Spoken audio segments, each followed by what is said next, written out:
Hey everybody, before we get started today, I just wanted to let you know we are almost at 200,000 subscribers here on Test 2 Plus. Firstly, to those subscribers out there, thank you. Thanks so much. This is huge, 200,000 subscribers. To those who aren't subscribers, click here.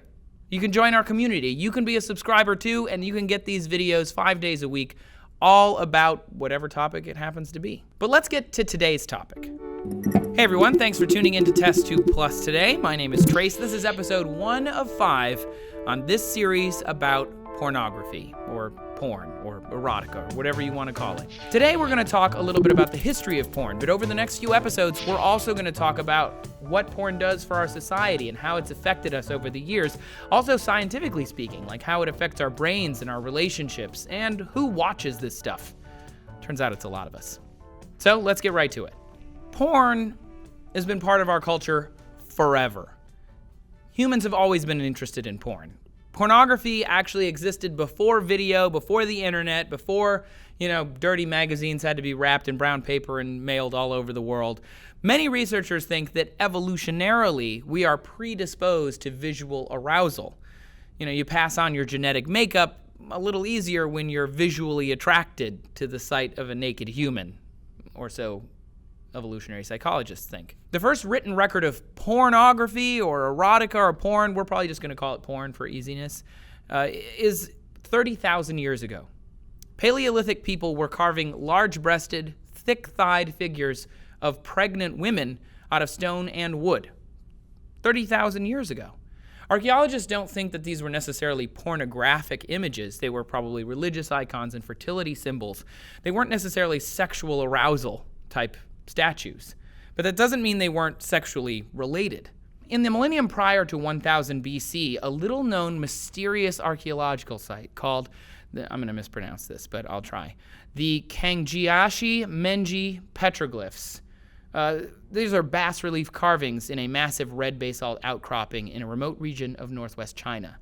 These are the earliest and some pretty graphic depictions of sex that we know of. They're huge, like in size, and they were super graphic for the time. Like, we're talking some pretty crazy stuff in there. Ancient Greeks and Romans created public sculptures and frescoes that depicted all sorts of different things that we would probably call pornography throughout human history. Things like homosexuality, threesomes, fellatio, cunnilingus, all sorts of stuff. Some of this, just like the ancient carvings, had to do with fertility and kind of blessing the whole idea of fertility and procreation, but some of it was also just for the sexual nature of it. In India, in the 2nd century, the Kama Sutra was written. You might have heard of this. It's like a sex manual, pretty much, or you could argue it might also be a relationship handbook. The Moshi people of ancient Peru painted sexual scenes on their ceramic pottery. In 16th century Japan, there were erotic woodwork prints. Erotic novels were first being printed in the mid-1600s in France. The Gutenberg press came out in the 1440s, so it didn't take them too long to start printing out erotica.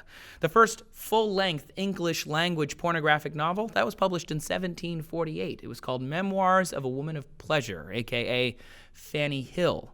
But the first porn, as we think of it today, like film, video porn, that was conceived in the 1800s. In 1839, when photography was invented, rudimentarily, pornographers weren't that far behind, so to speak.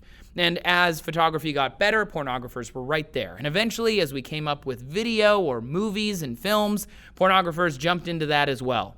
As sexual openness evolved throughout the West, doctors and psychologists had to learn to deal with people beginning to openly discuss their sexuality.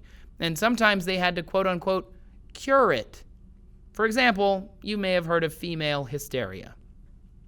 Female hysteria in the Victorian period, in the 19th century, was qualified as anxiety, sleeplessness, irritability, nervousness, erotic fantasies, feelings of heaviness in the lower abdomen, and wetness between the leg.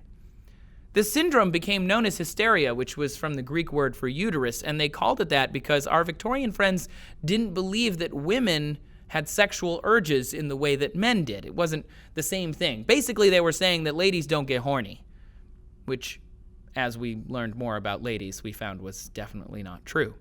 At first, doctors would advise things like horseback riding, which for some women would probably provide enough clitoral stimulation to quote-unquote cure them by triggering orgasm. But doctors could also, for some cases, and this is also pretty strange, but they could manually relieve women with their hands.